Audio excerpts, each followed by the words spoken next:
평안하셨습니까? 예, 기도드리겠습니다.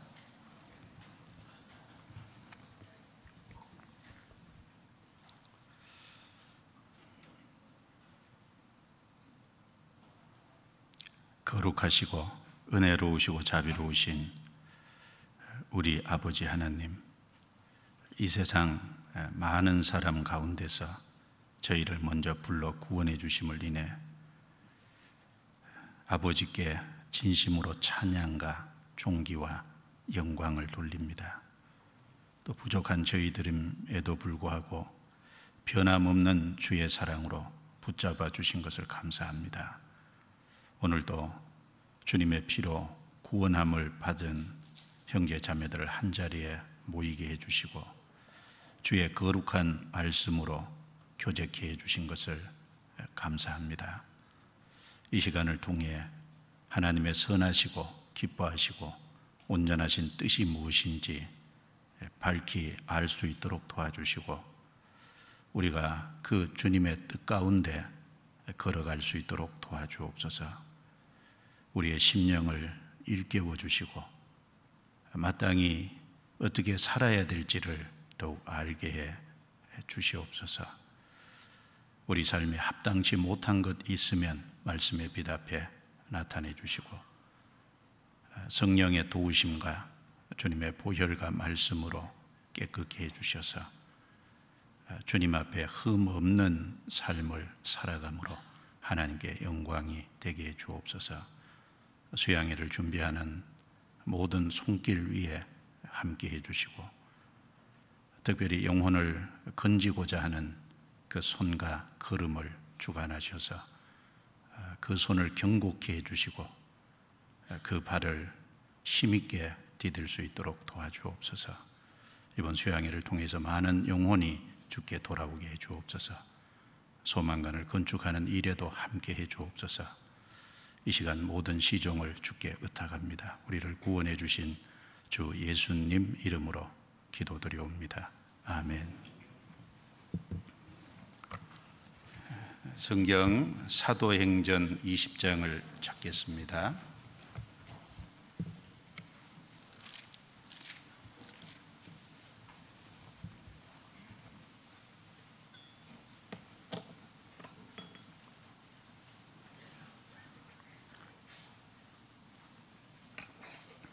사도행전 20장 22절부터 24절 말씀까지를 천천히 같이 읽겠습니다. 보라, 이제 나는 심령의 매임을 받아 예루살렘으로 가는데 저기서 무슨 일을 만날는지 알지 못하노라. 오직 성령이 각 성에서 내게 증거하여 결박과 환난이 나를 기다린다 하시나 나의 달려갈 길과 주 예수께 받은 사명 곧 하나님의 은혜의 복음 증거하는 일을 마치려 하면은 나의 생명을 조금도 귀한 것으로 여기지 아니하노라.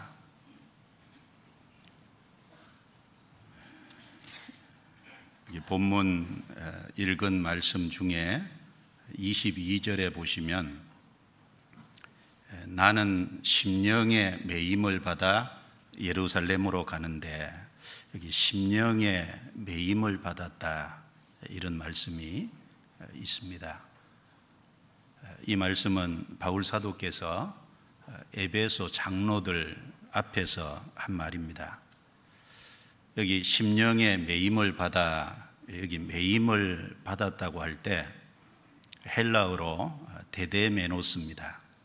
매임을 받았다는 말은 묵다, 속박하다, 포로가 됐다 이런 의미를 담고 있습니다. 바울의 심령은 무엇인가 속박을 당하고 바울의 심령은 무엇인가 매여 있다는 겁니다. 바울의 심령이 즉 무엇인가 포로가 되어 있다. 그것을 바울 사도가 직접 말씀을 하신 겁니다. 사실 모든 사람들은 어딘가에는 포로가 되어 있습니다. 문제는 어디에 포로가 되어 있느냐, 그것이 문제가 될 겁니다. 어디에 포로가 되어 있느냐에 따라서 그 사람의 영원한 운명이 갈리게 됩니다. 그리고 구원받은 이후에 구원받은 사람의 신앙생활도 한마디로 말하면 마땅히 포로가 될 곳에, 심령이 매여야 될 곳에 매여 있어야 되고, 또 매이지 말아야 될 곳에는 가감하게 벗어나야 될 겁니다. 혹 잘못해서 매이지 말아야 될 곳에 얽매여 있고 정말 심령이 매여야 될 곳에 매여 있지 못한다면 바른 신앙이 될 수가 없잖아요. 구원받은 이후에도 우리가 어디에 심령이 매여 있냐, 이것은 아주 중요한 문제가 되겠습니다. 그래서 오늘 설교 제목을 심령의 매임을 받아, 이 제목으로 성경 전체에 좀 비춰서 좀 이 말씀을 좀 1시간 말씀을 드려볼까 합니다.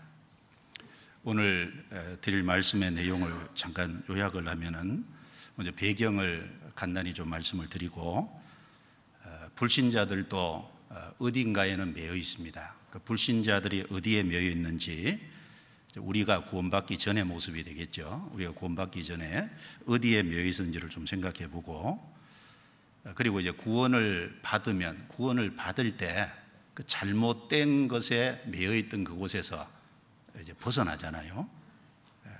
그리고 이제 구원을 받았으면은 속박되지 말아야 될 것이 있을 겁니다.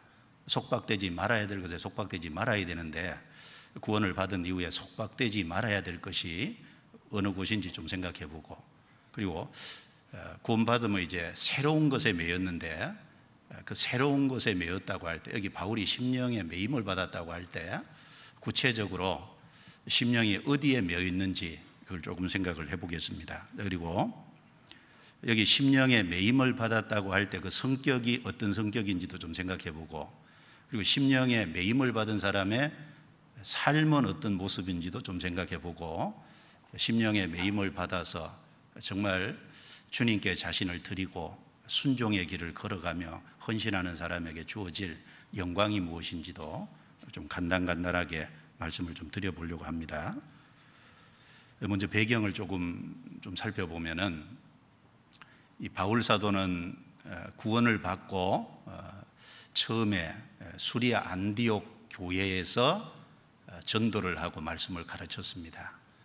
그 수리아 안디옥 교회는 이방인들로 구원받은 이방인들로 구성되어 있는 이방인 교회였습니다. 예루살렘 교회하고 다르게 그 수리아 안디옥 교회를 거점으로, 거기가 이방인의 전초기지가 됐는데, 거기서 출발해서 수리아 안디옥 교회로 돌아오는 선교 여행을 바울 사도는 여러 차례 다녀왔습니다. 1차는 드로아 섬하고 밤빌리아, 또 비시디아, 루가오니아 지역, 이런 곳을 전도를 했고, 성경에 사도행전 13장과 14장에 그 내용이 자세히 기록이 되어 있습니다. 1차 선교 여행은 2년에 걸쳐서 한 2,400km 움직이면서 바울 사도가 선교 여행을 했습니다. 요즘은 교통수단이 발달돼서 먼 거리를 쉽게 가죠. 오 목사님이 아프리카 가봉에 선교를 가셨는데 한 3주 가셨습니다. 근데 바울은 3주 정도가 아니고 한 번 떠나면 몇 년씩 걸렸습니다. 1차 선교 여행을 한 2년에 걸쳐서 무려 2,400km를 걸어서 또 배를 타고 이렇게 이동하면서 선교 여행을 했습니다. 그리고 2차 선교 여행은 1차 선교를 다녔던 지역을 방문하고 난 이후에 선교 지역을 조금 확장해서 마케도니아 지역하고 아가야 지역까지 넓게 선교를 했습니다. 그 중에 특이한 점은 고린도 지역에서 무려 1년 6개월을 체류하면서 오랫동안 전도를 했다는 겁니다. 그 2차 선교 여행에 대한 기록은 사도행전 15장 36절부터 사도행전 18장 22절에 또 자세히 기록이 되어 있습니다. 그 2차 선교 여행에 걸린 시간은 한 3년 정도, 그리고 이동 거리는 무려 5,600km, 그 거리를 이동하면서 선교를 했습니다. 그리고 3차는 수리아 안디옥 교회에서 출발해서 예루살렘에 도착하는 것으로 3차 선교 여행을 했는데, 3차 선교 여행은 그 갈라디아, 부르기아 지역, 그리고 에베소 지역, 그리고 마케도니아로 갔다가 아가 지역, 또 다시 마케도니아 지역을 와서 마지막 예루살렘으로 오는 그 긴 거리였습니다. 그 내용이 이제 사도행전 18장 23절부터 사도행전 21장 16절까지 그 3차 선교 여행에 대한 기록입니다. 그리고 이 3차 선교 여행이 끝난 이후에 예루살렘에 올라갔다가 그곳에서 이제 잡혀서 가이사랴 감옥에 옮겨서 한 2년 동안 미결수로 있으면서 그곳에서 유대 종교가들 산헤드린 그 공회원들 앞에서도 변론하고, 또 그리고 벨리스 총독, 베스도 총독, 그리고 헤롯 아그리빠 왕 이런 앞에서 그 변론을 하고 전도를 할 수 있는 재판을 받는 그런 일이 있었습니다. 그리고 결국은 그 가이사랴에서 로마까지 이동을 해서 로마에서 전도하는 그 내용이 사도행전에 자세히 나와 있습니다. 지금 읽은 이 사도행전 20장 내용은 3차 선교 여행 중에 있었던 일을 여기다 기록을 해놨습니다. 바울이 3차 선교 여행 중에 가장 오래 머물렀던 곳이 에베소 지역입니다. 무려 한 3년 동안 그 체류를 하면서 에베소 지역에서 전도를 했습니다. 이 3차 선교 여행을 통하는데 한 5년이 걸렸고, 그리고 5,600km 역시 이동을 하면서 선교를 했는데, 그 에베소에서 가장 오랫동안 머물면서 전도를 했습니다. 이 바울이 에베소에서 3년 전도하고 그 에베소 소요 사태 때문에 어쩔 수 없이 에베소를 떠나게 됐고, 그리고 에베소 떠난 이후에 마케도냐, 오늘날의 유럽이죠, 마케도냐로 갔다가 또 아가야 지역까지 갔다가 다시 마케도냐 지역으로 이제 옮겨서 마지막 이제 예루살렘으로 가는 길에 밀레도라는 곳에 바울이 도착을 했습니다. 에베소를 좀 방문을 하고 싶은데 에베소를 방문할 시간적인 여유가 안 됐습니다. 이유는 오순절까지 예루살렘에 올라가려고 하는 바울의 어떤 목표가 있었기 때문에 에베소에 3년 동안 목회를 했는데 그곳에 가지 못하고 그 밀레도에서 에베소 장로들만 사람을 보내서 불러서 그 에베소 장로들 앞에서 이 사도행전 20장 17절부터 35절까지 마지막 그들에게 고별 설교를, 마지막 권고를 한 내용입니다.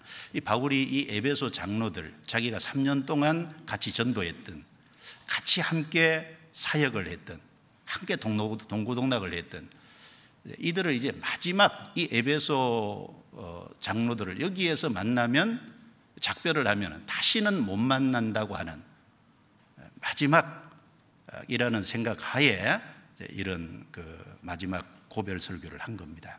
이 내용에 보면 바울 사도가 에베소 교회에서 사역할 때 사역하는 그 사역을 해고하고, 또 바울이 예루살렘으로 올라가는 그것에 대해서 자기의 어떤 비장한 각오를 여기 밝히고, 또 그리고 앞으로 에베소 교회에 거짓 선지자들이 들어올 건데 그 거짓 선지자들의 잘못된 가르침을 경계하는 그것을 하고, 또 에베소 장로들을 주와 하나님의 말씀께 부탁을 드리고, 그리고 바울 사도가 에베소 교회에서 본을 보인 것처럼 이 에베소 장로들에게 자기가 본을 보인 그대로 에베소에서 행할 것을 마지막 부탁하는 그런 내용으로 이 내용이 쭉 구성이 되어 있습니다. 그 중에 금방 읽은 말씀을 보시면 이 예루살렘으로 바울 사도가 이제 올라가는, 예루살렘에 올라가면 환난과 결박이 기다리고 있다는 것을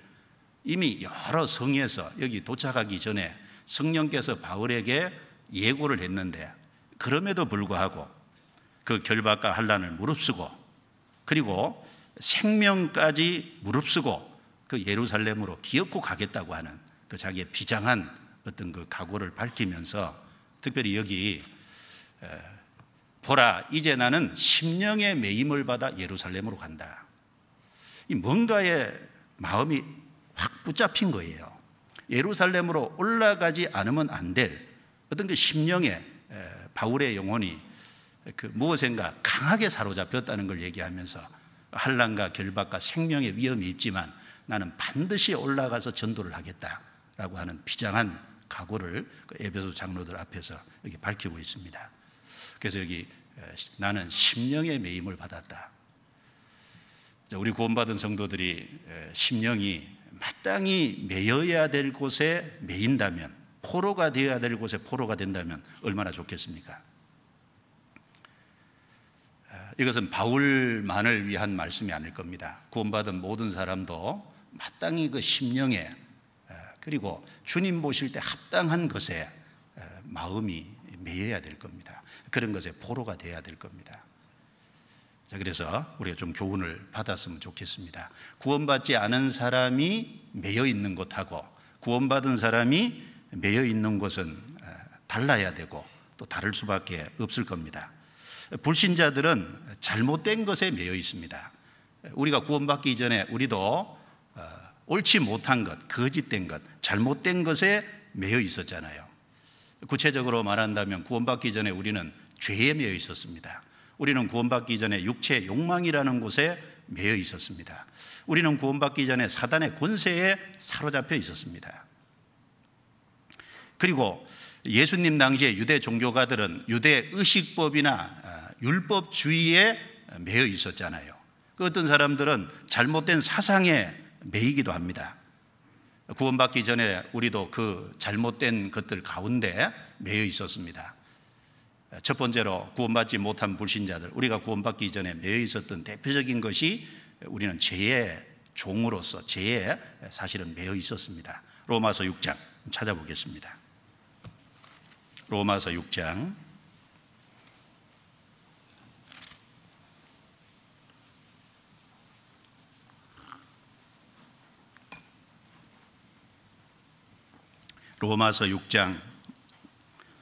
16절 17절입니다.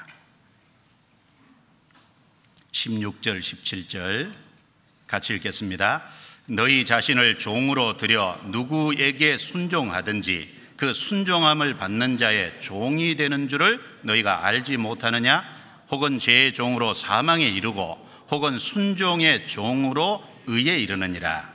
하나님께 감사하리로다. 너희가 본래 죄의 종이더니 너희에게 전하여 준 바 교훈의 본을 마음으로 순종하여 죄에게서 해방되어 의에게 종이 되었느니라.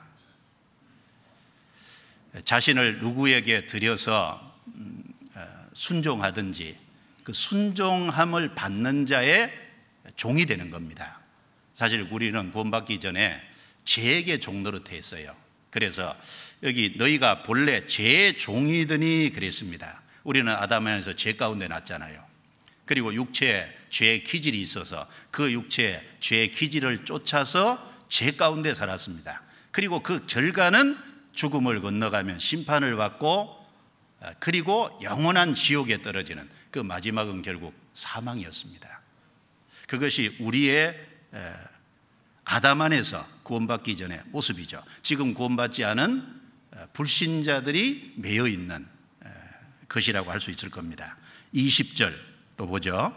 너희가 죄의 종이 되었을 때에는 의에 대하여 자유하였느니라. 너희가 그때 무슨 열매를 얻었느냐? 이제는 너희가 그 일을 부끄러워하나니 이는 그 마지막이 사망임이니라.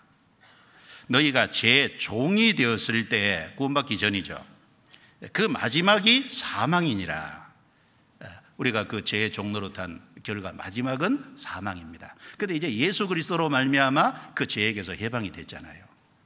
그래서 죄는 아주 강한 겁니다. 죄는 사람을 딱 포로로 잡아서 줄로 얽어매서 그리고 결국은 죽음 건너편의 심판과 영원한 지옥까지 끌고 가는 아주 무서운 거죠. 그 성경 잠언 5장을 찾아보겠습니다. 잠언 5장.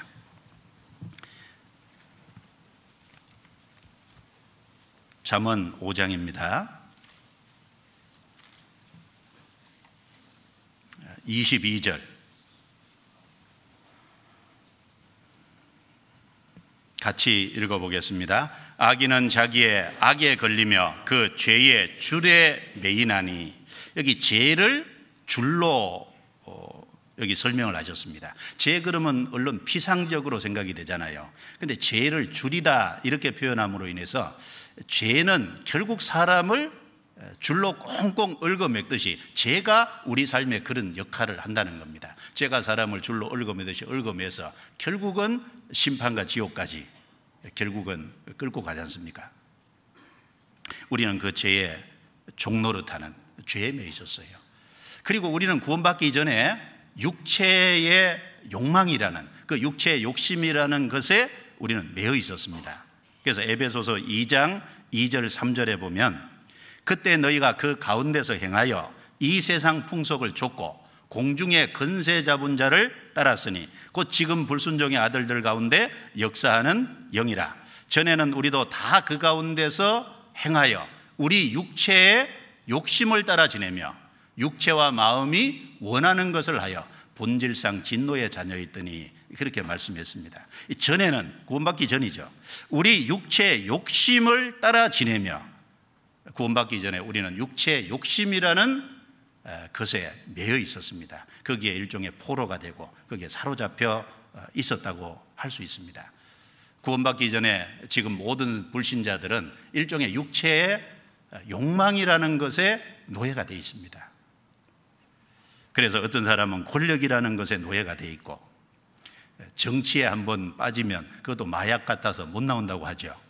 어떤 사람은 이성이라는 것에 노예가 되고 어떤 사람은 재물이라는 것에 노예가 돼서 평생 그 재물을 얻기 위해서 수고하고 고생하고 그리고 그 돈이 잃어질까 봐 안타까워하면서 그 돈을 붙잡으려고 애쓰는 그 재물의 어떤 노예가 되어 있는, 어떤 사람은 명예의 노예가 되어 있고 어떤 사람은 어떤 지식의 노예가 되어 있고 어떤 사람은 어떤 사상의 노예가 되어 있잖아요.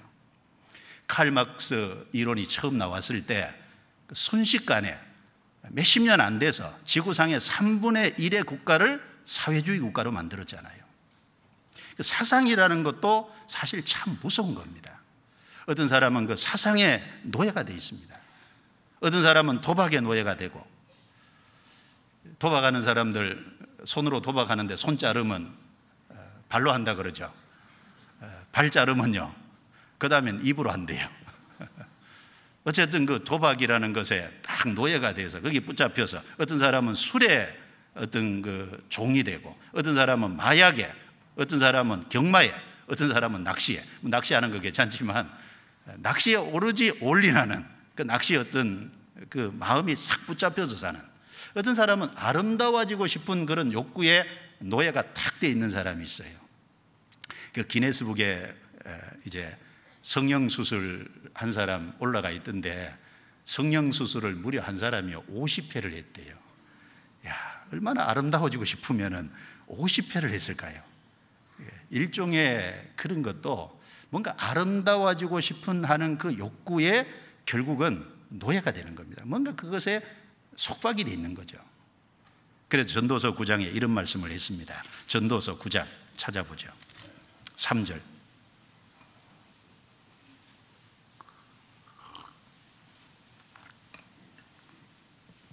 전도서 9장 3절 같이 읽겠습니다.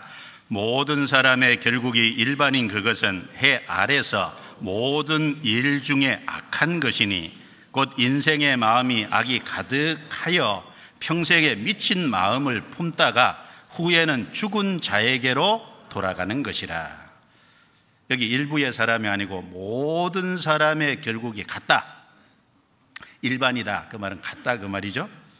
해 아래에서 모든 일 중에 악한 것이니 곧 인생의 마음에 악이 가득하여 평생에 미친 마음을 품다가, 여기 평생에 그 마음은 마음인데 미친 마음을 품다가, 사람들은 무엇인가 미쳐 있잖아요. 무엇인가 그 마음이 사로잡혀 있습니다. 무엇인가 그 마음이 매여 있어요. 그래서 평생을 살면서 하나님이 계신지, 자기 영혼이 있는지, 그리고 죽음 건너편에 내세가 있는지, 자기 영원한 운명이 어떻게 될지 그걸 전혀 생각지 않고 이 세상에 눈에 보이는 거, 이 세상의 것에 마음이 오로지 빼앗겨서 이 세상의 것을 갖기 위해서 추구하는, 그게 결국은 미친 마음입니다. 모든 사람의 결국이 이와 같다 그랬어요.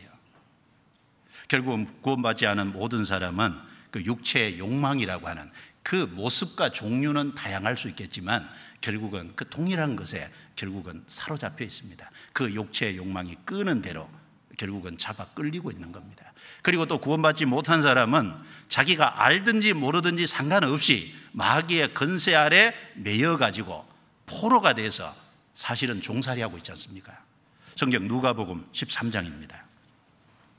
누가복음 13장.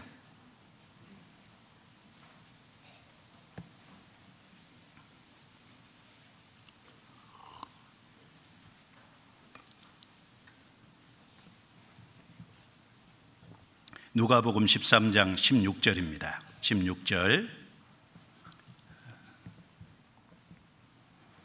17절 두 구절만 같이 읽겠습니다.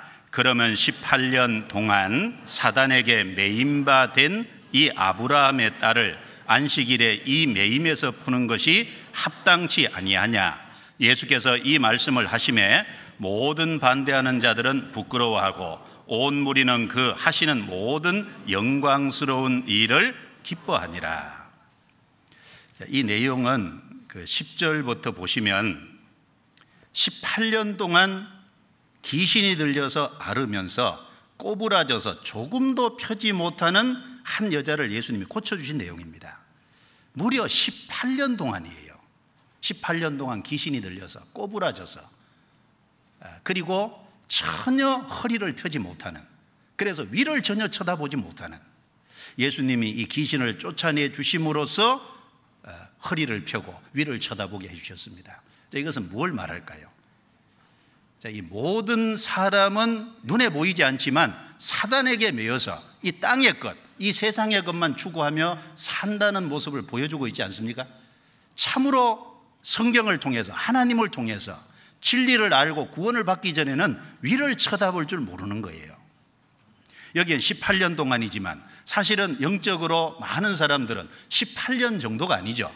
어떤 사람은 80년 살이 돼서 구원을 받아요. 그럼 80년 동안 사실은 마귀에게 매여서 이 세상 것만 추구하며 살았잖아요.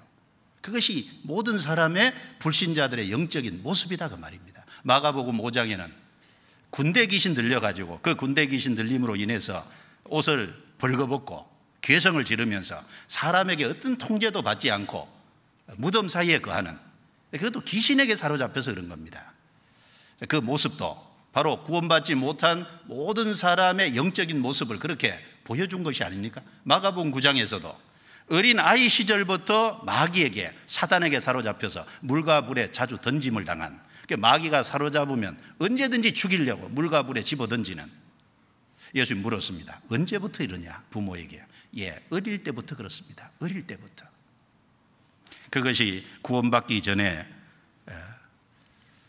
사람들의 모습입니다.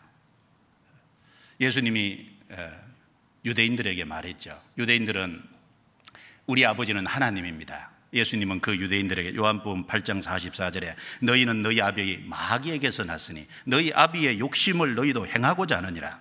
저는 처음부터 살인한 자요, 진리가 그 속에 없으므로 진리에 서지 못하고 거짓을 말할 때마다 제 것으로 말하니 이는 저가 거짓말장이요 거짓의 아비가 되었습니다. 너희는 너희 아비 마귀에게서 났다. 유대 종교가들은 자기가 마귀에게서 났다는 생각을 전혀 못했을 거예요. 그러나 그들이 알든 모르든 상관없이 예수님이 보실 땐 그들은 마귀에게 실제로 유대 종교가들이 사로잡혀 있는 겁니다. 그러니까 유대 종교가들 속에 마귀가 역사했기 때문에 그들이 거짓된 행동을 하고 거짓된 말을 하고 거짓된 것을 쫓았어요.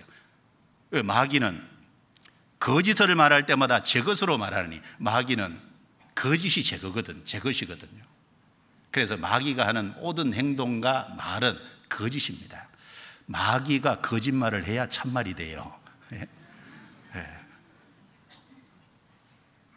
알든 모르든 그 가운데 속박을 실제로 당하고 있는 거예요. 그래서 구원받기 전에 우리의 모습은 죄에, 육신의 욕망에, 마귀의, 지금 구원받지 못한 모든 사람들의 영적인 모습도 그와 같습니다. 그런데 이제 구원을 받을 때 그 잘못된 것, 그 매여 있지 말아야 될 것에서 이제 벗어나기 시작하잖아요. 그리고 이제 점점 더 신앙생활을 하는 가운데 이제 확실히 벗어나도록 주님께서 도와주십니다. 예수님이 이 땅에 오신 목적이 뭡니까? 예수님이 이 땅에 오신 목적은 바로 그 잘못된 것에, 사탄의 건세에, 죄의 종로로 타는, 육신의 욕망의 종로로 타는 그 사람들을 놓아주려고 이 땅에 오신 거지 않습니까? 그래서 십자가로 승리하셨습니다. 성경 히브리서 2장입니다. 히브리서 2장.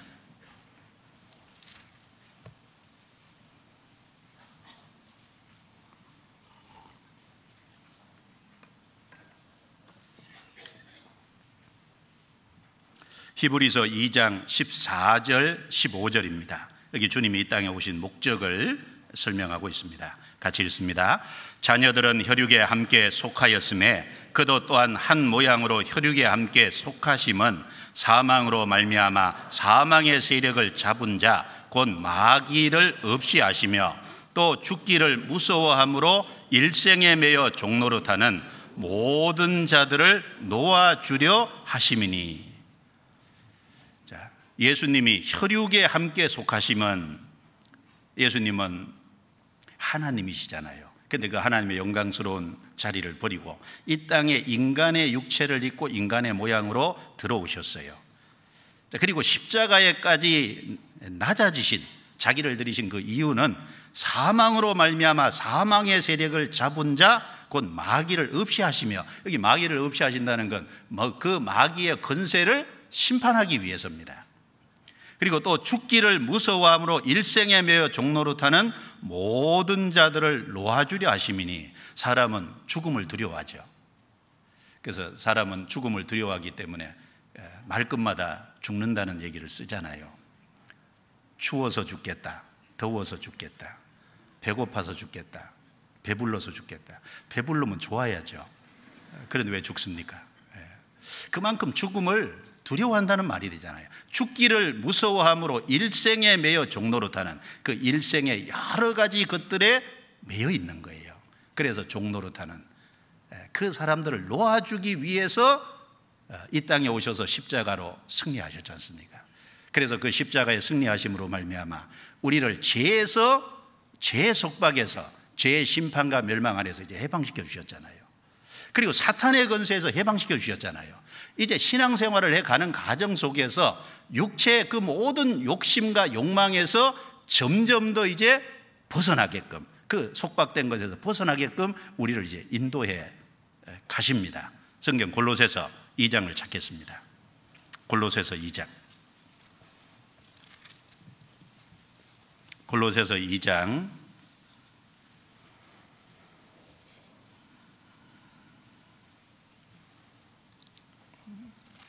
2장 13절부터 15절입니다. 2장 13절부터 15절 같이 읽어볼까요? 또 너희의 범죄와 육체의 모할례로 죽었던 너희를 하나님이 그와 함께 살리시고 우리에게 모든 죄를 사하시고 우리를 거스리고 우리를 대적하는 의문에 쓴 증서를 도말하시고 제하여 버리사 십자가에 못 박으시고 정사와 건세를 벗어버려 밝히 드러내시고 십자가로 승리하셨느니라. 예수님은 십자가로 최종 승리를 하셨습니다. 그 십자가로 승리하시면서 하신 내용이 뭔지 여기 자세히 말하죠. 13절에 우리에게 모든 죄를 사하시고 십자가로 승리하심으로 먼저 1차적으로 우리의 죄를 사해 주신 거예요. 그것도 우리의 모든 죄를 사실은 사해 주신 겁니다. 예수님이 죽으시고 부활하심으로 말미암아 우리의 모든 죄가 깨끗이 해결이 됐어요. 그래서 요한계시록 1장 5절에 우리를 사랑하사 그의 피로 우리 죄에서 우리를 해방하시고 라고 말씀하셨습니다. 예수님의 피로 우리 죄에서 우리를 해방하셨다. 바로 우리 죄를 대신 짊어지시고 죄에 대한 형벌을 받고 피를 흘리심으로 우리가 죄에 대해서 심판을 받고 멸망받아야 되는데 그 죄의 심판과 멸망에서 자유롭게 우리를 해방시켜 주신 겁니다. 예수님이 해결해 주심으로 우리는 심판 안 받게 되고 우리는 멸망 안 받게 됐습니다. 그리고 여기 우리를 거스리고 우리를 대적하는 의문에 쓴 증서를 도말하시고 제하여 버리셨다. 이건 무슨 말씀일까요? 구약에 보면은 유대 의식법 많습니다.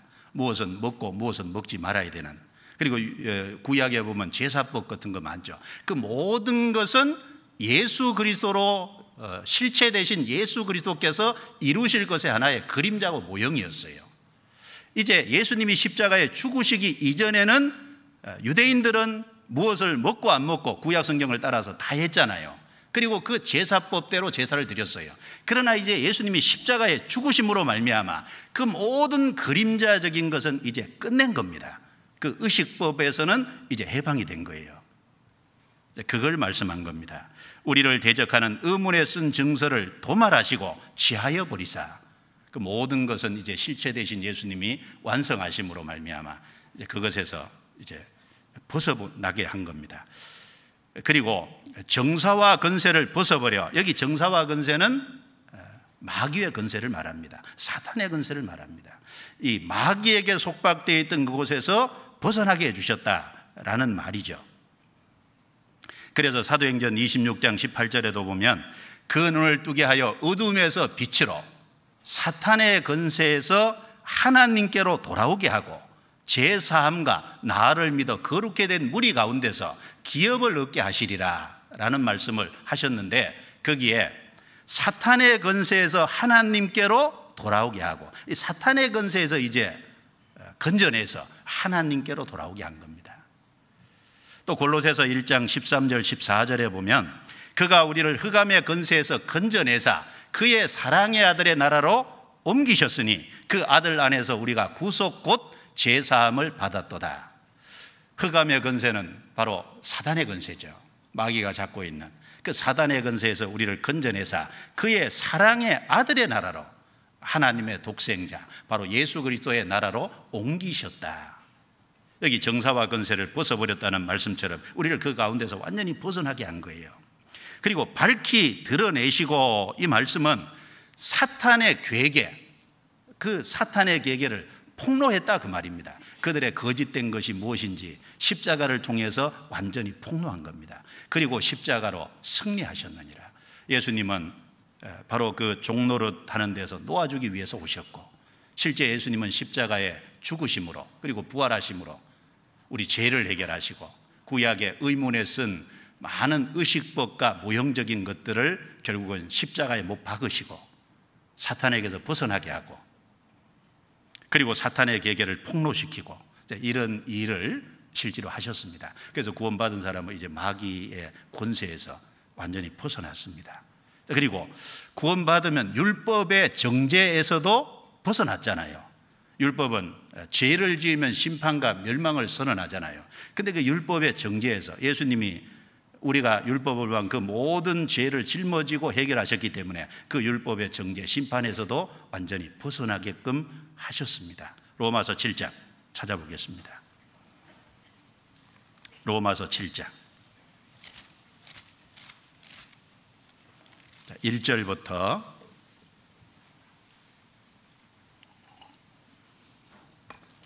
제가 읽겠습니다. 1절. 형제들아, 내가 법 아는 자들에게 말하노니 너희는 율법이 사람의 살 동안만 그를 주관하는 줄 알지 못하느냐? 남편 있는 여인이 그 남편 생전에는 법으로 그에게 매인바 되나 만일 그 남편이 죽으면 남편의 법에서 벗어났느니라. 그러므로 만일 그 남편 생전에 다른 남자에게 가면 음부라. 이르되 남편이 죽으면 그 법에서 자유케 되나니 다른 남자에게 갈지라도 음부가 되지 아니하느니라. 그러므로 내 형제들아, 너희도 그리스도의 몸으로 말미암아 율법에 대하여 죽임을 당하였으니 이는 다르니 곧 죽은 자 가운데서 살아나신 이에게 가서 우리로 하나님을 위하여 열매를 맺히게 하려 함이니라. 우리가 육신에 있을 때에는 율법으로 말미암는 죄의 정욕이 우리 지체 중에 역사하여 우리로 사망을 위하여 열매를 맺게 하였더니 6절은 같이 읽습니다. 이제는 우리가 얽매였던 것에 대하여 죽었으므로 율법에서 벗어났으니 이러므로 우리가 영의 새로운 것으로 섬길 것이요 의문에 묵은 것으로 아니할지니라. 이 1절부터 6절 말씀은 바로 우리를 율법의 정죄에서 이제 벗어나게 하고 그리스도에게 속한 사람이 되게 하사 영의 새로운 것으로 따라서 살아감으로 말미암아 열매를 맺게 하기 원하신다. 그 내용이 요지입니다. 그런데 이걸 설명하시면서 남편과 아내라는 법을 가지고 이것을 설명하신 거예요. 이제 한 사람이 결혼을 했습니다. 그러면 남편이 살아있을 동안은 남편이라는 법에 매이게 되잖아요. 그런데 만일 살다가 남편이 죽었어요. 어떤 일로. 그러면 이제 남편이라는 법에서는 자유하게 되는 겁니다. 그래서 이제 다른 데 시집을 가도 음부가 되지 아니하리라. 이게 그게 간음하는 것이 아니잖아요. 왜? 살아있을 동안에만 매여 있지. 남편이 죽으면 이제 이혼, 거기 이제 벗어나서 다른 데 시집 가도 문제 없다 그 말입니다. 자, 여기에서는 이제 두 남편을 얘기하고 있는 겁니다. 율법이라는 남편과 그리스도라는 남편. 예를 들어서 두 남편을 얘기한 거예요. 우리는 아담 안에서 이 땅에 태어날 때 율법이라는 남편 안에서 났다는 겁니다. 그래서 우리가 이제 살아있는 동안은 율법에서 벗어날 수 없어요. 남편이 죽으면 벗어나는데 율법은 죽습니까? 안 죽습니까? 율법은 안 죽어요. 성경에 보면 마태복음 5장에 예수님께서 율법의 1.1획도 없어지지 아니하고 반드시 이루리라. 율법은 없어지지 않아요. 율법이라는 남편은 죽지 않아요. 그럼 이게 문제잖아요. 이제 그래서 그리스도라는 남편이 오신 겁니다. 그리스도라는 남편이 오셔서 자, 우리를 그리스도께서 십자가에 죽으실 때 그 그리스도 안에 포함시켜서 우리를 같이 죽게 하신 거예요. 예수님이 우리 죄를 대신 짊어지고 죽으셨다는 것은 바로 그리스도께서 우리를 포함해서 십자가에 죽게 했다는 것을 가르칩니다. 그런데 예수님은 죽으실 뿐 아니라 부활시킬 수 있는 능력이 있잖아요. 이제 우리 죄를 끝내실 뿐 아니라 예수님은 부활하셨어요.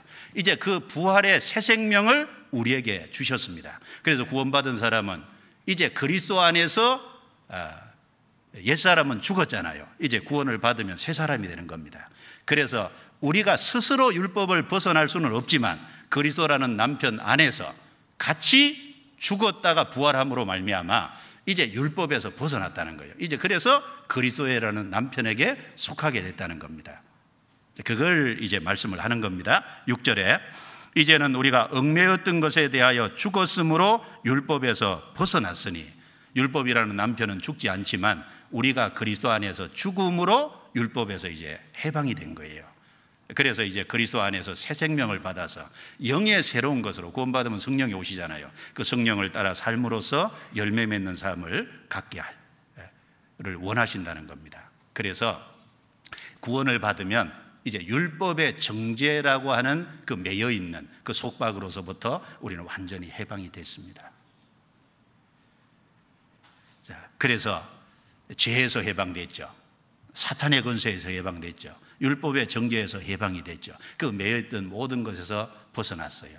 그리고 이제 우리 속에 오신 성령께서는 우리를 이제 신앙생활 가운데서 이 무리 가운데서 우리 육체의 욕망에서도 잘못된 것에서 점점 더 이제 벗어나게 하시는 겁니다. 성경 고린도후서 3장 찾아보죠. 고린도후서 3장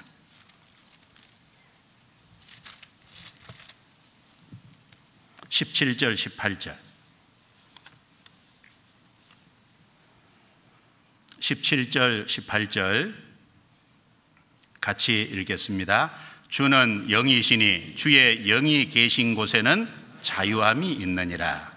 우리가 다 수건을 벗은 얼굴로 거울을 보는 것 같이 주의 영광을 보매 저와 같은 형상으로 화하여 영광으로 영광에 이르니 곧 주의 영으로 말미암음이니라. 주는 영이시니 주의 영이 계신 곳에는 자유함이 있느니라. 주의 영 성령을 말합니다. 성령이 어디 계십니까? 성령은 교회 안에 역사하시잖아요. 그래서 구원받은 사람 무리를 가리켜서 성전이라 그럽니다. 자, 그 주님의 영이 계신 곳, 그 주님의 성령이 역사하는 그 교회 안에 있으면은 이제 점점 더 이제 육체의 속박, 욕망에서 이제 점점 잘못된 것에서 점점 벗어나게 하신다는 겁니다. 그래서 우리가 다 수건을 벗은 얼굴로 거울을 보는 것 같이 주의 영광을 보매, 구원받으면 주님의 영광을 부분적으로 보죠.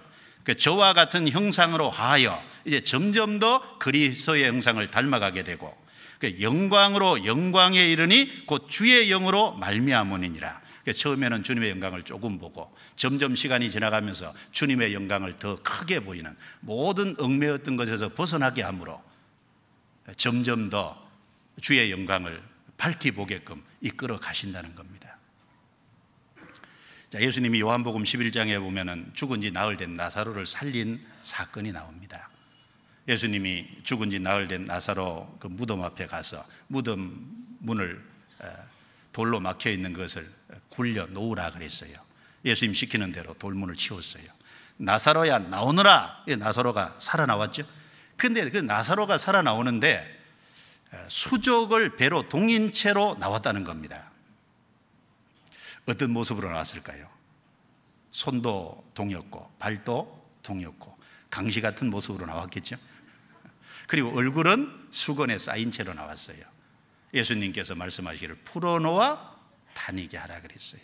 풀어놓아 다니게 하는 것은 예수님이 직접 안 하고 이 제자들에게 시킨 거예요. 풀어놓아 다니게 하라. 그건 뭘 말합니까?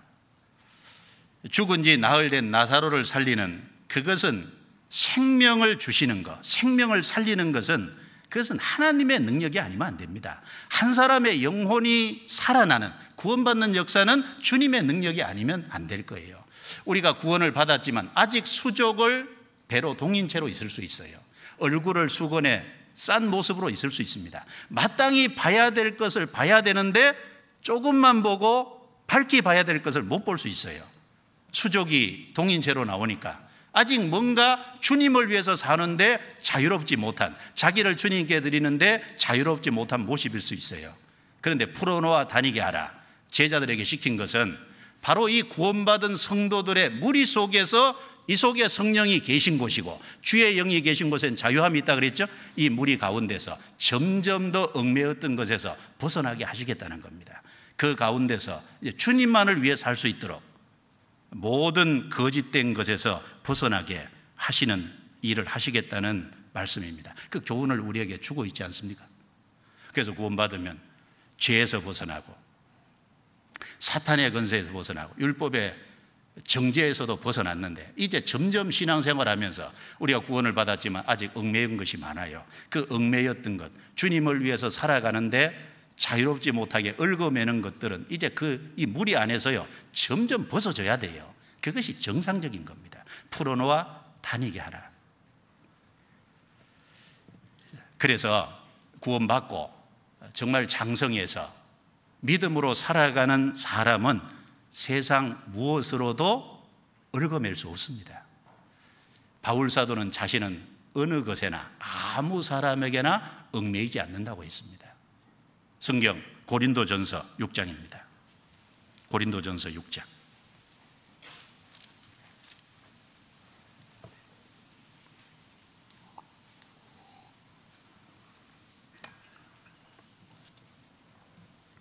고린도전서 6장 12절입니다. 자, 같이 읽어볼까요? 모든 것이 내게 가하나 다 유익한 것이 아니요 모든 것이 내게 가하나 내가 아무에게든지 제재를 받지 아니하리라. 여기 바울 사도가 말씀하기를 내가 아무에게든지 제재를 받지 아니하느니라. 바울은 주님 외에는, 물론 바울도 주님에게 제재를 받죠. 주님 외에는 세상 아무에게도 어느 것에도 제재를 받지 않는다고 했습니다. 즉 누구에게도 어느 것에도 얽매이지 않는다는 걸 말하는 겁니다. 주님 외에는 이 세상 누구에게도 어느 것에도 포로가 되지 않는다는 것을 말한 거예요. 바울은 그 모든 것에서 자유로웠습니다.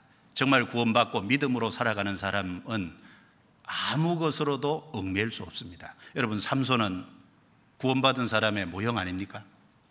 삼손은 날 때부터 나신이었습니다. 삼손은 믿음 있는 자였습니다. 그 삼손을 믿음으로 삼손이 살아갈 때는 그 삼손을 아무 것으로도 얽매일 수 없었잖아요. 들릴라가 꼬셔서 여러 가지로 몇 번이나 삼손을 얽어맸는데 삼손은 얽매이지 않았습니다. 푸른 집 7을 가지고 처음에 삼손을 꽁꽁 묶었죠. 그런데 그 삼손이 푸른 집 7을 불탄 삼실처럼 끊어버렸다 그랬어요. 그리고 그 다음에는 한 번도 사용하지 않은 새로운 줄을 가지고 삼손을 꼭꼭 동여맸습니다. 그런데 삼손은 실을 끊는 것처럼 다 끊어버렸습니다. 한 번은 머리카락 7을 뽑아가지고 위선에다가 섞어서 삼손을 꽁꽁 묶었습니다. 그 삼손은 거기서도 쉽게 벗어났어요. 그걸 뭘 말할까요? 믿음으로 살아가는 사람은 아무 것으로도 얽매일 수 없다는, 묶을 수 없다는 것을 보여주는 모습일 거예요. 삼손이 나시리는 것처럼 구원받은 사람은 구원받은 그 순간부터 하나님을 위해서 자신을 사용하는, 하나님께 바쳐진 나시린이잖아요. 그 삼손을 어느 것으로도 묶을 수 없었던 것처럼 구원받은 사람은 믿음으로 살아갈 때 아무 것으로도 묶을 수 없다는 것을 보여주는 좋은 모습이라고 할 수 있습니다. 요셉은 믿음이 있었습니다. 요셉을 여러 번 묶으려고 했어요. 그런데 요셉은 아무 것에도 묶이지 않았지 않습니까? 요셉의 형들이 요셉을 그렇게 시기하고 미워했습니다. 그래서 심지어 애굽에 팔아버렸습니다. 그 정도 되면요, 사람들이 믿음을 저버릴 수도 있어요. 그런데 그럼에도 불구하고 요셉은 그 미움이라는 것에 얽매이지 않았잖아요. 미움이라는 것이 마음속에 들어와 가지고 그 하나님을 향한 신앙을 그것이 깨뜨릴 수 없었습니다. 그 미움도 요셉을 묶을 수 없었던 겁니다. 그리고 애굽에 내려가서 보디발의 집에 종살이하는 그 고생한 게 있었어요. 그것도 묶을 수 없었어요. 보디발야가 유혹해 왔습니다. 요셉이 얘기했죠. 내가 어찌 큰 악을 행하여 하나님께 득죄하리이까. 그 유혹도 요셉을 묶을 수 없었습니다. 억울한 누명을 쓰고 감옥에 들어갔죠. 그 억울한 누명을 씌웠지만 그것이 요셉을 묶은 게 아니죠. 요셉은 신앙 안에서 여전히 자유로웠습니다. 그 감옥에서 술 맡은 가는장, 떡 굽는 가는장이 왔을 때 그 꿈을 꿨을 때 해몽해 줬어요. 자, 복직하는 사람에게 자기를 좀 부탁했는데, 그런데 나가서 2년 동안 어떻게 그렇게 까맣게 요셉이라는 존재를 새까맣게 잊어먹을 수 있을까요? 요셉은 2년 동안 잊혀진 존재가 됐어요. 그럼에도 불구하고 요셉은 그 신앙이, 하나님을 향한 신앙이 분명했습니다. 요셉을 어느 것으로도 묶을 수 없었지 않습니까? 요셉은 묶이지 않았습니다. 성경 다니엘서 3장에 보면 다니엘의 세 친구 사드락, 메삭, 아벳느고가 나옵니다. 느부갓네살 왕이 큰 금신상을 만들어 놓고 그 신상 앞에 절하라고 했어요. 다니엘의 세 친구는 하나님을 향한 신앙이 분명히 있습니다. 그래서 이제 왕이 그렇게 말하지만 우리는 금신상에게 절하지 않을 겁니다. 만약에 하나님께서 우리를 이제 당신들이 불 가운데 던지면 구해 주실 겁니다. 그리 아니하실지라도 절하지 아니할 줄을 아옵소서. 신앙은요, 어떤 조건을 거는 게 아니에요. 조건을 전혀 없는, 죽임을 당하더라도 자기 신앙적인 태도를 분명히 하겠다는 겁니다. 우리가 신앙생활 하면서요, 이렇게 하면 이렇게 내가 주님 앞에 하겠다고, 그건 조건을 거는 겁니다. 신앙생활은 조건을 거는 게 아닙니다. 그런 것을 안 주시더라도 내가 구원받았다는 이유 하나 때문에, 생명을 얻었다는 이유 하나 때문에, 지옥에서 건진받고 영원한 천국, 영생을 얻었다는 그 하나 때문에 모든 것을 사실은 할 수 있는 겁니다. 그래서 느부갓네살 왕이 화가 났죠. 그래서 꽁꽁 묶어가지고요, 풀무불 속에 막 벽이나 칠배나 거기서 집어넣어 버렸어요. 꽁꽁 묶어서 집어던졌잖아요. 그런데 다니엘서 3장에 보면은 왕이 던져놓고 보니까요, 3명이 던짐을 받지 않느냐, 보라 4사람이 다닌다. 그 풀무불 안에서요, 그 묶었던 줄이 끊어졌잖아요. 그리고 그 네 사람, 그 중에 한 분은 신의 아들 같다. 신의 아들 같다. 하나님께서 거기 같이 하셨습니다. 예, 믿음으로 사는 사람은 아무 것으로도 묶을 수 없습니다. 여기 바울 사도가 얘기했듯이 내가 아무에게든지 제재를 받지 아니하리라. 아무에게도. 구원을 받고 이제 점점 시간이 지나가면서 우리는 하나님을 향해서는 더 속박이 되고 이 세상 사람이나 이 세상 모든 것으로부터는 사실은 더 자유로워야 돼요. 그렇지 않습니까? 그것이 정상적인 신앙생활입니다. 내가 아무에게도 제재를 받지 아니하리라. 이것이 마땅한 거예요. 그런데 구원받으면 죄에서 벗어나고, 그리고 율법의 정죄에서 벗어나고, 사탄의 권세에서 벗어나고, 이제 성령께서 같이 계심으로 점점 어그러지고 세상에 얽어매는 것을 점점 벗어나게 하시는데, 그런데 거꾸로 구원을 받은 이후에 점점 속박되지 말아야 될 것에 속박되는 사람들도 있지 않습니까? 주님께는 점점 속박을 당하고 이 세상 사람이나 이 세상 어떤 것으로부터는 모든 것에서 점점 더 벗어나야 되는데 그런 것으로부터 더 속박을 당하는 사람이 있다고 말입니다. 안타깝게도. 구원받은 이후에 우리가 얽매이지 말아야 될 것이 있어요. 우리를 얽매였던 것에서 벗어나게 해주신 것은 그런 가운데 얽매이지 말라고 해주신 겁니다. 자, 어떤 것에서 얽매이지 말아야 될까요? 첫 번째는 눈에 보이는 세상 것으로부터 얽매이지 말아야 됩니다. 그리고 죄로부터 얽매이지 말아야 됩니다. 잘못된 교리나 교파나 사상으로부터 얽매이지 말아야 됩니다. 사람이나 그리고 자기 생활에 지나치게 얽매이면 안 됩니다. 구원받은 이후에 얽매이지 말아야 될 것이 있는 거예요. 첫 번째는 눈에 보이는 세상 것에 얽매이면 안 되겠죠. 요한일서 2장 15절부터 17절에 보면 이 세상이나 세상에 있는 것들을 사랑치 말라. 누구든지 이 세상을 사랑하면 아버지의 사랑이 그 속에 있지 아니하니 이는 세상에 있는 모든 것이 육신의 정욕과 안목의 정욕과 이생의 자랑이니 다 아버지께로 쫓아온 것이 아니요 세상으로 쫓아온 것이라. 이 세상도 그 정욕도 지나가되 오직 하나님의 뜻을 행하는 자는 영원히 거하느니라. 이 세상 육신의 정욕, 안목의 정욕, 이생의 자랑이라고 할 수 있는 육신의 정욕은 대표적인 것이 물질이죠. 안목의 정욕의 대표적인 것은 이성이죠. 성에 대한 것. 그리고 이생의 자랑에 대한 대표적인 것이 명예와 권력일 겁니다. 그런 것에 대해서 얽매이면 안 됩니다. 그런 것에 얽매이면 신앙생활을 제대로 못해요. 성경 디모데전서 6장입니다. 디모데전서 6장.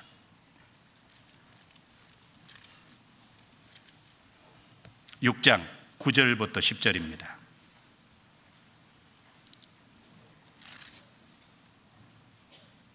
디모데전서 6장 9절부터 10절 같이 읽어보겠습니다. 부하려 하는 자들은 시험과 올무와 여러 가지 어리석고 해로운 정욕에 떨어지나니 곧 사람으로 침륜과 멸망에 빠지게 하는 것이라. 돈을 사랑함이 일만하게 뿌리가 되나니 이것을 사모하는 자들이 미혹을 받아 미움에서 떠나 많은 근심으로서 자기를 찔렀도다. 여기 부하려 하는 자들은 일단 물질을 얘기하죠. 돈을 사랑함이 일만 악의 뿌리가 된다. 모든 악의 근원을 잘 생각을 하면 사람의 육체에 욕망이 있기 때문에요, 그 돈 때문에 수많은 사고가 생기는 거예요. 돈을 갖기 위해서 얼마나 많은 범법이 저질러지고 그 돈을 갖기 위해서 다른 사람을 모함하고 돈을 갖기 위해서 다른 사람을 죽이고 그 돈을 얻기 위해서 다른 사람을 깔아뭉기고 이 돈을 사랑함이 일만하게 뿌리라고 했습니다. 그리고 여기 이 부하려 하는 이 돈을 사랑하는 것이 여기 올무라 그랬어요. 올무에 딱 걸리면은 못 빠져나가잖아요. 구원받은 사람이요, 돈을 사랑하고 그 물질을 추구해서 사는 그것이 되면 그것이 딱 걸립니다. 걸려가지고 신앙생활을 자유롭게 못할 거예요. 성경에 보면 그런 사람 많지 않습니까? 가룟 유다는 그 돈 때문에 자기 영혼을 팔아먹었어요. 발람 선지자도 그랬잖아요.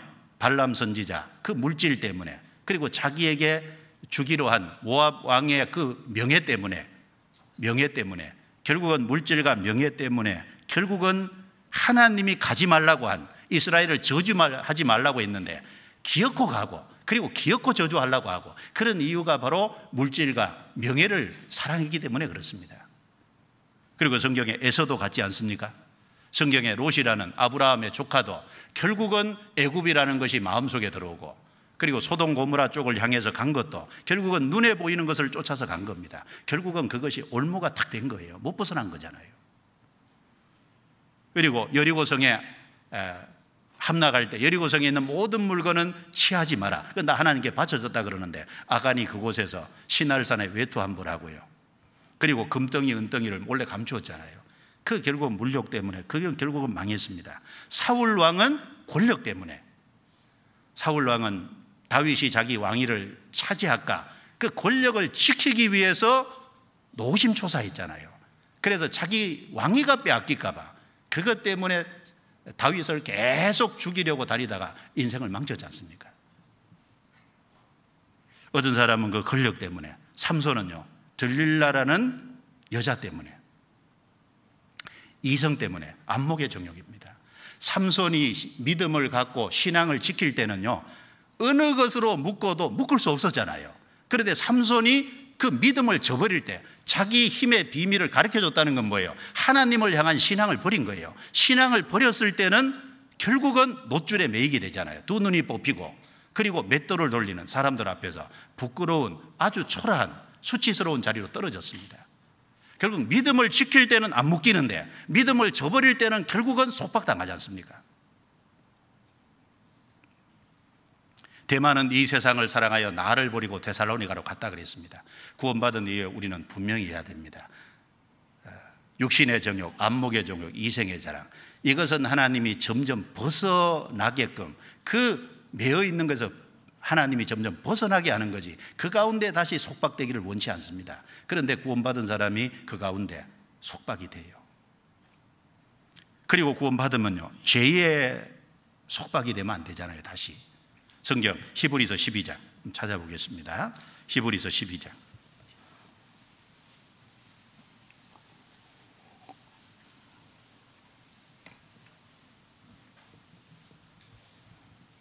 히브리서 12장 1절입니다. 1절. 같이 읽겠습니다. 이러므로 우리에게 구름같이 둘러싼 허다한 증인들이 있으니 모든 무거운 것과 얽매이기 쉬운 죄를 벗어버리고 인내로서 우리 앞에 당한 경주를 경주하며. 구원을 받아도 생활 속에 죄에 대해서 얽매일 수 있다는 말씀을 한 겁니다. 모든 무거운 것과 짐이 되는, 그리고 얽매이기 쉬운 죄를 벗어버리고, 죄가 그 사람을 얽어맬 수 있어요. 죄에게 사로잡힐 수 있습니다. 그런 모든 곳에서 벗어나는, 운동 경기를 하는 사람은 무거운 짐을 지고 달리지 않지 않습니까? 운동 경기를 하는 사람을 어떤 것에 얽어매놓으면 제대로 달릴 수 없을 거예요. 구원받은 사람은 특별히 신앙의 경주를 하잖아요. 신앙의 경주를 할 때 전심전력해서 달려야 되는데, 죄라는 무거운 짐을 지고 죄라는 것이 그 사람을 속박하고 있으면 신앙의 경주를 제대로 할 수가 없잖아요. 그런 것에 얽매입니다. 그런 것 때문에 신앙이 실패하게 되는 거예요. 자, 그런 것들은 철저하게 버리라고 얘기했습니다. 벗어버리고. 성경의 사무엘하 20장에 보면 아벨성이 나와요. 아벨성은 이스라엘 땅에서 아주 훌륭한 성이었습니다. 성도 크고 아름답고, 그리고 그 아벨성 안에는 과거에 지혜로운 자가 많아서 무슨 문제가 있으면 아벨성에 가서 물으라고 할 정도로 아벨성은 이스라엘 땅에서 유명합니다. 그런데 다윗이 압살롬에게 왕위를 찬탈당하고, 그리고 이제 피난 갔다가 다시 복직이 됐잖아요. 그런데 다윗이 다시 왕권이 회복이 될 때 세바라는 사람이 다윗을 반역을 했어요. 그런데 그 세바를 요압이 추적해서 잡으려고 하니까 이 세바가 어디로 싹 피해 들어갔냐면 아벨성으로 싹 들어간 거예요. 그래서 이 세바 한 사람 잡기 위해서요, 이걸 놔두면 큰 문제거리가 되잖아요. 그래서 이 요압을 중심으로 해서 이스라엘 군대가 이 아벨성을 쫙 포위하고 토성을 쌓고 이 아벨성을 성벽을 허물라 그랬어요. 그런데 그 아벨성 안에 지혜로운 한 여자가 있었습니다. 요압에게 묻기를, 이 아벨성은 훌륭한 성이고 과거부터 이스라엘의 유명한 성인데 왜 이 아벨성을 파괴시키려고 합니까? 요압이 아닙니다. 우리는 이 안에 들어온 세바 한 사람, 그 사람만 내어준다면 아벨성은 무사할 겁니다. 그래서 이 지혜로운 여인이 성 안에 유력자들하고 같이 의논을 해서 이 세바를 딱 잡아서 요압에게 넘겨줬어요. 아벨성은 무사했잖아요. 그 화려하고 좋은 성이 세바 한 사람 때문에 완전히 무너질 위기에 처했지 않습니까? 그런데 세바 한 사람을 딱 잡아서 그 대적자를 내어줌으로 말미암아 아벨성이 무사할 수 있었다는 건 우리에게 어떤 교훈을 줍니까? 우리가 참으로 주님 앞에 신앙생활을 바르게 하고 그리고 하나님 앞에 기쓰임 받을 수 있는데 우리 삶 속에 있는 세바 같은 하나님을 거스리는 합당치 못한 것이 한 가지 있을 수 있어요. 그것이 무엇이 됐든지 간에 그것을 잡아내지 않으면 신앙생활을 자유롭게 할 수 없다는 겁니다. 그런 교훈을 우리에게 주고 있지 않습니까? 구원받으면 죄에 얽매이면 안 됩니다. 그리고 잘못된 교리나 교파 그리고 사상 같은 데 얽매이면 안 될 거예요. 갈라디아서를 보면 갈라디아 지역의 사람들이 십자가를 통해서 구원을 받고 진리에 대한 확신을 가졌으면 그것으로 족하잖아요. 그것으로 충분한 답이 되지 않았습니까?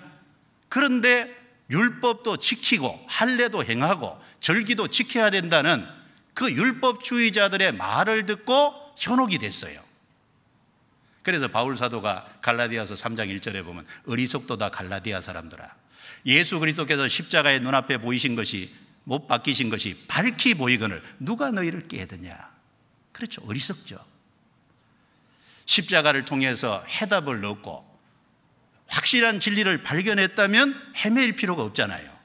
그런데 잘못된 어떤 교리적인 것, 잘못된 사상, 잘못된 것이 들어오면 그 사람 신앙이 위험해질 수 있습니다. 우리는 그런 것에서도 속박되면 안 될 거예요. 그리고 구원받은 사람은 사람에게도 속박되면 안 되죠. 그리고 자기 생활에도 얽매이면 안 될 거예요. 성경 고린도전서 7장입니다. 찾아보죠. 고린도전서 7장.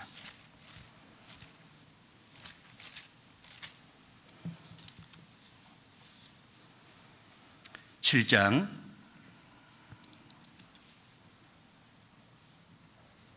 7장 23절입니다. 같이 24절까지 같이 읽어보죠. 너희는 값으로 사신 것이니 사람들의 종이 되지 말라. 형제들아 각각 부르심을 받은 그대로 하나님과 함께 거하라.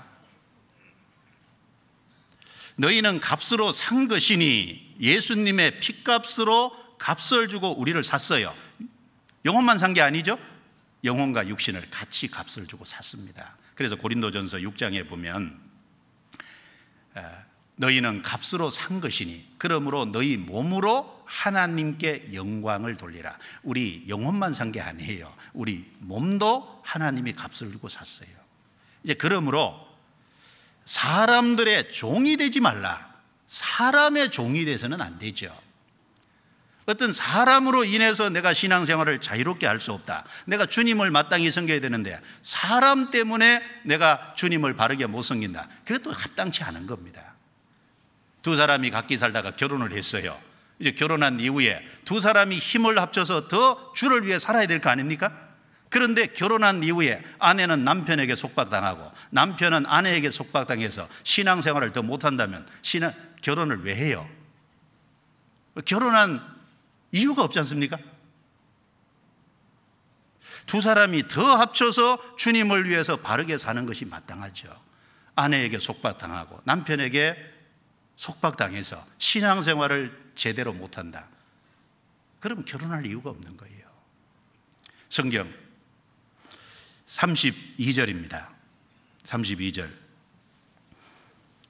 그 밑에 32절, 너희가 염려 얻기를 원하노라. 장가가지 않은 자는 주의 일을 염려하여 어찌하여야 주를 기쁘시게 할꼬 하되, 장가간 자는 세상 일을 염려하여 어찌하여야 아내를 기쁘게 할꼬 하여 마음이 나누이며, 시집가지 않은 자와 처녀는 주의 일을 염려하여 몸과 영을 다 거룩하게 하려 하되, 시집간 자는 세상 일을 염려하여 어찌하여야 남편을 기쁘게 할꼬 하느니라. 내가 이것을 말하면, 같이 읽습니다. 너희에게 유익을 위함이요 너희에게 올무를 놓으려 함이 아니니, 오직 너희로 하여금 이치에 합하게 하여 분요함이 없이 주를 섬기게 하려 함이라.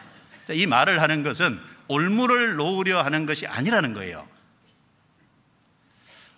어떤 분, 바울은 결혼 안 했으니까 그렇지, 바울은 아내가 없으니까 그렇지, 근데 올무를 놓으려고 하는 것이 아닙니다. 우리가 이 땅에 살아가는 모든 것은 사실은 영원을 위한 현재의 삶이에요. 현재를 위한 현재의 삶이 아니라 영원한 내세를 위한 현재의 삶이다, 그 말입니다. 내가 이 땅에서 어떻게 사느냐에 따라서 영혼과 관련이 돼 있어요. 영원한 세상에서 하나님 앞에 섰을 때 상과 영광과 관련이 있어요. 이 세상에서 가장 중요한 게 신앙생활 아닙니까? 그런데 어느 것에라도 신앙생활에는 방해받지 말아야 되잖아요. 그런데 결혼해서 신앙생활에 방해를 받는다. 그래서 이제 결혼하기 전에는 몸과 마음을 바르게 해서 어찌하면 주님을 기쁘시게 할고, 오로지 그 생각이었는데, 결혼한 이후에 내가 어찌해야 남편을 기쁘게 할고 어찌해야 아내를 기쁘게 할고, 그래서 마음이 나누인다면 그게 합당치 않은 것이다, 그 말입니다. 그래서 사람에게 얽매이지 마라, 사람의 종이 되지 마라 라고 했습니다. 우리는 누구에게도 얽매여서는 안 될 겁니다. 주님을 섬기는 데는 자유로워야 될 거예요. 부모가 불신자라서 부모가 자녀에게요, 너 하나님 섬기지 마, 너 신앙생활 하지 마, 그런다고 거기에 얽매여서 신앙을 버립니까? 그럴 수는 없지요. 너희 부모를 주 안에서 순종하라고 하지 않았습니까? 우리는 사람에게 얽매일 수 없습니다. 그리고 동시에 구원받은 사람은 자기 생활에 얽매이면 하나님의 진정한 군사가 되기 어려울 거예요. 그래서 디모데후서 2장 4절에 군사로 다니는 자는 자기 생활에 얽매이는 자가 하나도 없나니 이는 군사로 모집한 자를 기쁘게 하려 함이라. 군사로 모집한 자를 기쁘게 하려 함이라. 군사로 모집한 분이 하나님 아닙니까? 그 하나님을 기쁘시게 하기 위해서 우리 생활에 얽매이면 안 될 거예요. 그래서 구원받은 사람은 사람에게도 자기 생활에서도 얽매이면 안 됩니다. 그런데 왜 이런 말씀을 하냐면 얽매일 가능성이 있기 때문에 하는 거거든요. 그래서 베드로후서 2장에 보면 다시 그 중에 얽매이고 지면 진 자는 이긴 자의 종이 되느니라. 구원받고 나서 어떤 죄에 속박이 돼서 그 가운데 지면요, 죄의 종이 되는 거예요. 실제로 죄에서 심판과 형벌에서 벗어났지만 삶 속에서는 죄에 얽매여서 신앙생활을 제대로 못하는 겁니다. 사람에게 얽매여서, 어떤 사상에 얽매여서 합당치 않습니다.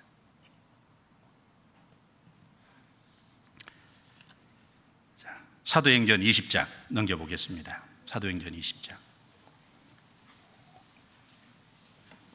자, 구원받은 사람은 이제 합당치 못한 잘못된 거짓된 것에서 벗어나게 해줬어요.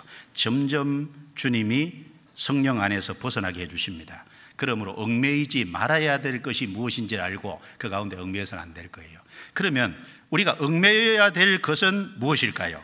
정말 우리 심령이 어딘가에 매여야 되는데, 어딘가에 속박을 당하고 포로가 돼야 되는데 정말 어느 곳에 매여야 될 거냐, 그 말입니다. 22절, 자, 다시 같이 읽어보겠습니다. 보라, 이제 나는 심령의 매임을 받아 예루살렘으로 가는데 저기서 무슨 일을 만날는지 알지 못하노라. 그 다음에 제가 읽습니다. 오직 성령이 각성해서 내게 증거하여 결박과 환난이 나를 기다린다 하시나 나의 달려갈 일과 주 예수께 받은 사명 곧 하나님의 은혜의 복음 증거하는 일을 마치려 하면은 나의 생명을 조금도 귀한 것으로 여기지 아니하노라. 여기 바울 사도가 보라, 주목을 시키는 거죠. 에베소 장로들에게 자신을 보라는 거예요. 보라, 이제 나는 심령의 매임을 받아 예루살렘으로 올라간다. 그리고 그 예루살렘에 올라가면 나는 어떤 일을 만날는지 자세히 잘 모른다. 다만 성령께서 이미 여러 곳에서 나에게 예루살렘에 올라가면 결박과 환난이 기다린다고 가르쳐 주셨다. 그러나 나의 달려갈 길과 주 예수께 받은 사명, 하나님의 은혜의 복음 증거하는 일을 마치려 하면 나의 생명을 조금도 귀한 것으로 여기지 아니하노라. 무슨 말입니까? 예루살렘에 올라가면 틀림없이 고난을 겪게 되고 어려움을 겪게 되고 결박이라 그랬죠? 틀림없이 육신적으로 어떤 포로가 돼서 감옥 안에 갇히는, 그리고 환난, 그리고 주님이 지켜주시지 않는다면 죽음까지도, 목숨까지도 내놔야 할 경우가 생긴다. 이제 그러니까 마지막 작별을 구하는 모습이잖아요. 죽음을 각오하고 예루살렘에 올라가겠다는 겁니다. 이 모습을 보면 바울의 심령은 정말 뭔가에 붙잡혀 있는 거예요. 내가 심령의 매임을 받았다. 바울은 무엇에 그렇게 마음이 붙잡혀 있을까요? 바울의 심령은 무엇에 그렇게 속박되어 있을까요? 바울의 심령은 무엇에 그렇게 포로가 되어 있을까요? 그리고 구원을 받은 사람은 구체적으로 무엇에 심령이 포로가 되어야 될까요? 우리 몇 가지 좀 생각을 해볼 수 있을 겁니다. 얼른 좀 생각을 해보면, 구원을 받으면 성삼위 하나님께 마음이 포로가 돼야 되지 않습니까? 정말 그 심령이 하나님께 포로가 돼야 마땅치 않냐 그 말이에요. 그 심령이 하나님이 사로잡아야 마땅치 않냐 그 말입니다. 그리고 하나님의 은혜에 그 심령이 포로가 돼야 마땅치 않냐 그 말입니다. 그리고 그 심령이 하나님의 말씀의 포로가 돼야 마땅치 않습니까? 그리고 바울은 복음을 전하기 위해서 생명을 아끼지 않고 올라간다 그랬습니다. 복음의 포로가 돼야 마땅치 않습니까? 바울은 하나님이 자기에게 맡겨준 사명의 포로가 된 겁니다. 마땅히 구원받은 그리스도인은 사명의 포로가 돼야 되지 않습니까? 구원받은 사람은 정말 포로가 돼야 될 것에 포로가 돼야 되는 거예요. 그럴 적에 신앙생활을 바르게 할 수 있을 겁니다. 우리가 어디에 포로가 돼야 될까요? 하나님께 포로가 돼야 됩니다. 정말 구원을 받았으면 내 심령을 하나님이 사로잡고 계셔야 되는 게 맞을 거예요. 제가 한번 여쭤볼게요. 우리의 심령이 하나님께 정말 온전히 포로가 됐습니까? 하나님께 내 심령이 사로잡혔다고 정말 우리는 말할 수 있을까요? 바울의 심령은 정말 하나님께 마음이, 그 심령이 사로잡혀 있습니다. 하나님은 구원받은 이후에 우리를 하나님께서 사로잡았어요. 하나님이 우리를 딱 잡으신 겁니다. 성경 에베소서 4장입니다. 에베소서 4장.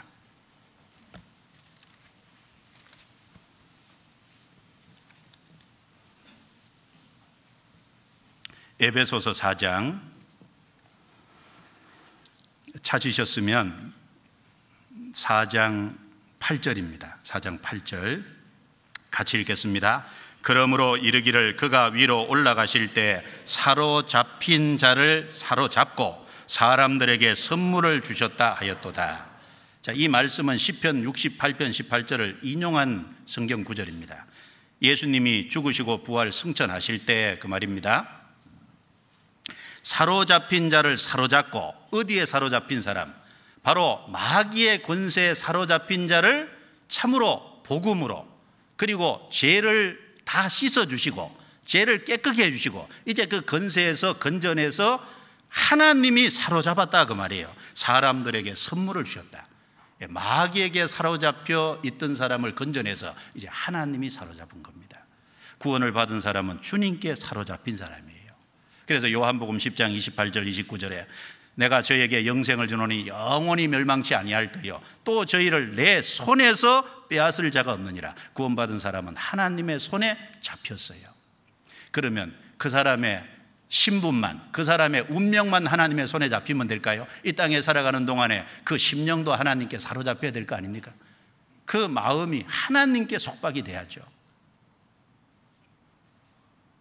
성경 스가랴 12장을 보겠습니다. 스가랴 12장.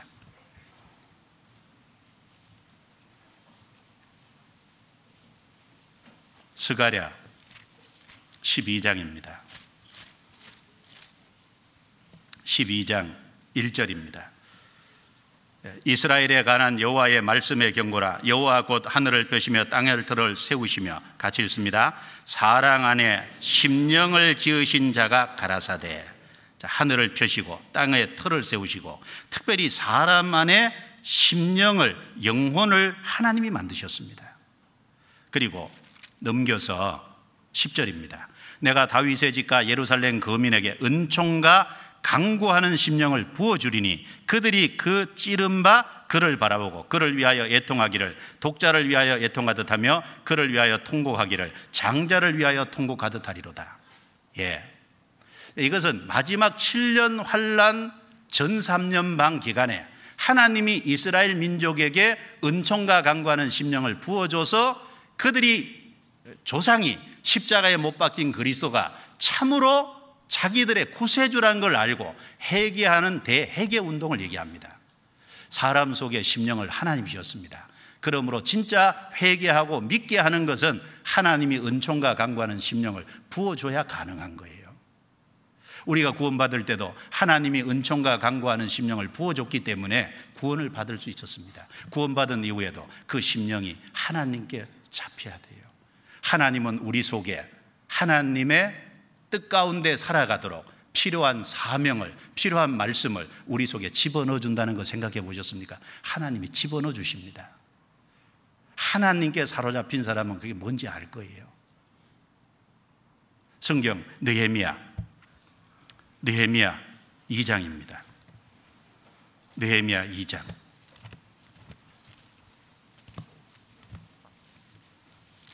느헤미야 2장 12절입니다. 12절 같이 읽겠습니다. 내 하나님이 내 마음을 감화하사 예루살렘을 위하여 행하게 하신 이 일을 내가 아무 사람에게도 말하지 아니하고 밤에 일어나 두어 사람과 함께 나갈새 내가 탄 짐승 외에는 다른 짐승이 없더라. 자, 이 느헤미야서는 느헤미야 총독이 예루살렘에 돌아와서 성벽 건축하는 대공사를 한 지도자입니다. 그런데 여기 느헤미야가 밝히기를 내 하나님이 내 마음을 어떻게 하셨다고요? 감화하사. 여기 감화하다는 이 단어 뜻이 뭐냐면 영어로는 푸시입니다. PUT. 그러니까 이 내용은 감화했다는 말도 되고 넣어주셨다 그 뜻이거든요. 하나님이 뭔가 느헤미야 마음속에 집어넣어 준 거예요. 뭘 집어넣었습니까? 성벽 건축에 있다는 마음을 집어넣어 준 거거든요. 하나님이 넣어주신 겁니다. 감동 감화하시고 하나님의 뜻을 넣어주시고, 그러니까 느헤미야는 쉽게 말하면 그 심령이 하나님께 사로잡힌 거예요. 그 마음이 하나님께 사로잡힌 겁니다. 그러니까 그 좋은 자리 위치를 가감하게 버리고 이스라엘 땅까지 와서 그 고생하면서 이스라엘 땅에요 성벽을 건축하는 거 봐요. 구원받으면은 하나님께 그 심령이 사로잡혀야 됩니다. 구원받으면 하나님의 은혜에 매여야 되지 않습니까? 성경 시편 116편 12절에 여호와께서 내게 주신 모든 은혜를 내가 무엇으로 보답할꼬. 우리가 받은 구원의 은혜뿐 아니라 모든 은혜가 있어요. 그 은혜에 우리 심령이 사로잡히면 그 은혜에 보답해야 되겠다는 마음이 저절로 생기죠. 일어나게 될 겁니다.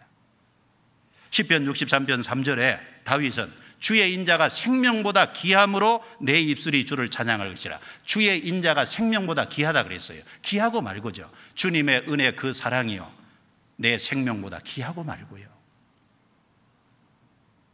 그리고 구원받은 사람은 그 심령이 하나님의 사랑의 포로가 돼야 되는 거 아닙니까?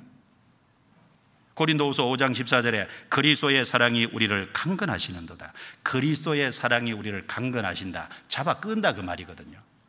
쉽게 말하면 둘러싸서 밀고 간다 그 말이에요. 바울의 심령은 그 주님의 사랑의 포로가 된 거예요. 주님의 은혜, 복음의 포로가 된 겁니다. 구원받은 사람은 그 마음이, 심령이 하나님의 말씀의 포로가 돼야 됩니다. 사람이 떡으로만 살 것이 아니요 하나님의 입으로 나오는 모든 말씀으로 살 것이라 하셨느니라 하시니, 구원받은 사람은 말씀이 그 심령을 붙잡잖아요. 하나님의 말씀에 붙잡혀, 사도행전 18장 5절에 그 말씀도 있는데 하나님의 말씀에 심령이 붙잡힌다. 그리고 구원받은 사람은 그 복음에 매인 거예요. 이 땅에서 주님이 우리에게 맡긴 가장 중요한 진리가 뭐예요? 복음이잖아요. 그 복음을 전해서 사람의 영혼을 구원받게 하는 그 복음이 우리 심령을 사로잡아야 될 겁니다. 하나님이 우리에게 맡기신 사명이 우리 심령을 사로잡아야 될 거예요. 그 외에도 우리가 다른 각도에서 보면 바울 사도는 그 심령이 뭔가에 부담감을 느꼈죠. 로마서 9장에 보면 자기 친족, 자기 혈육이 구원받기를요, 자기가 저주를 받아 그리스도에게 끊어질지라도 정말 원했잖아요. 바울은 자기 동족을 향해서 거룩한 마음의 부담감을 갖고 있어요. 어떻게든지 동족에게 전도해야 된다고 하는. 그리고 하나님의 모든 교회를 위해 염려함이라, 하나님의 모든 교회를 위해서 부담감을 갖고 있었습니다. 교회가 바르게 세워지고 잘 돼야 된다고 하는. 그리고 구원받은 각각의 사람이 약하면 내가 약하지 아니하냐, 그들이 실족하면 내가 애타하지 않더냐, 구원받은 사람에 대해서 바울은 거룩한 부담감을 갖고, 그것도 다 심령에 매이는 겁니다. 우리도 우리 삶 속에서 우리 구원받지 않은 가족들에 대해서 내 마음에 거룩한 부담감을 가져야 되지 않습니까? 교회에 대해서 거룩한, 내가 교회에 대해서 책임을 갖고 교회에 대해서 거룩한 부담감을 가져야 되잖아요. 내가 형제 자매들에서 거룩한 부담감을 갖는 게 맞잖아요. 이뤄진 불쌍한 불신자를 향해서 거룩한 부담감을 갖는 게, 그것도 그 마음이 그것에 매이는 겁니다. 우리가 학예 수양회를 앞두고 우리는 학예 수양회 우리 심령이 매여야 되지 않습니까? 그 회피할 겁니까? 학예 수양회 우리 심령이 그 가운데 매여서 어떻게든지 학예 수양회가 잘 진행되고 학예 수양회를 통해서 많은 영혼들이 구원을 받는 걸 꼭 보고자 하는, 그 가운데서 내가 참여해서 그 하나님의 역사를 경험하고자 하는, 그 가운데서 내가 수고하고 고생하고 고난받음으로 그 가운데서 내가 동참하고자 하는, 우리는 그 거룩한 부담감이 필요할 겁니다. 그것도 심령에 매이는 겁니다. 바울은 자기 심령에 매여서 그 예루살렘으로 기어코 올라갔던 것처럼, 이 심령에 매인 사람의 특징은요, 어떤 환난과 고난과 역경이 앞에 예상되더라도 기어코 자기에게 주어진 일, 그건 주님이 그 사람을 붙잡으신 거기 때문에요, 기어코 하거든요. 그리고 우리가 심령이 매인 것은 우리가 자원해서 자발적으로 그렇게 하는 겁니다. 출애굽기 20장에 보면 깃둘린 종 나오죠. 종이 해방될 수 있는데 주인을 사랑해서 나는 해방되지 않고 영원히 주인을 섬기겠다. 그러면 이제 주인이 그 종을요, 문설주로 데려가서 탁 길을 뚫잖아요. 그러면 그 종은 이제 그 집에서 죽을 때까지요, 그 주인을 섬기는 거예요. 우리는 심령의 포로가 되고 심령의 주님께 사로잡혔는데 우리는 자원해서 주님께 포로가 된 겁니다. 그것이 좋은 거니까. 이 땅에서는 누군가의 포로가 되어서 사는 거예요. 주님께 포로가 된다면 얼마나 축복된 겁니까? 그리고 그 심령의 매임을 받아서 순종의 길을 걷고 실제 각오할 뿐 아니라 고난받고 사는 사람에게 주어질 영광이 따로 있지 않습니까? 바울은 나를 위해서 의의 면류관이 예비됐다 그랬습니다. 우리도 그 바울의 뒤를 쫓는다면 바울이 받는 것처럼 하나님이 우리에게도 귀중한 상을 주실 겁니다. 그래서 나는 심령의 매임을 받아 좀 개인적으로 묵상을 해보시면 좋겠습니다. 우리가 구원받기 전에 매여졌던 것이 뭔지, 구원받을 때 뭐에 매인 것, 어떤 것에서 우리가 벗어났는지, 구원받고 정말 우리가 매여야 될 것이 어딘지, 우리가 포로가 될 곳에 정말 바르게 포로가 된다면 힘 있는 인생을 살 수 있을 거예요. 자, 기도드리겠습니다.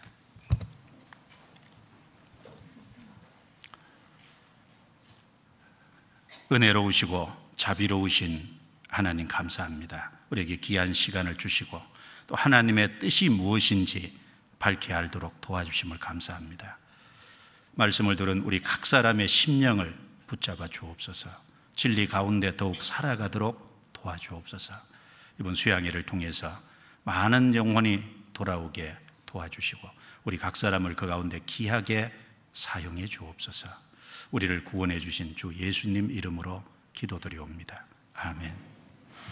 찬송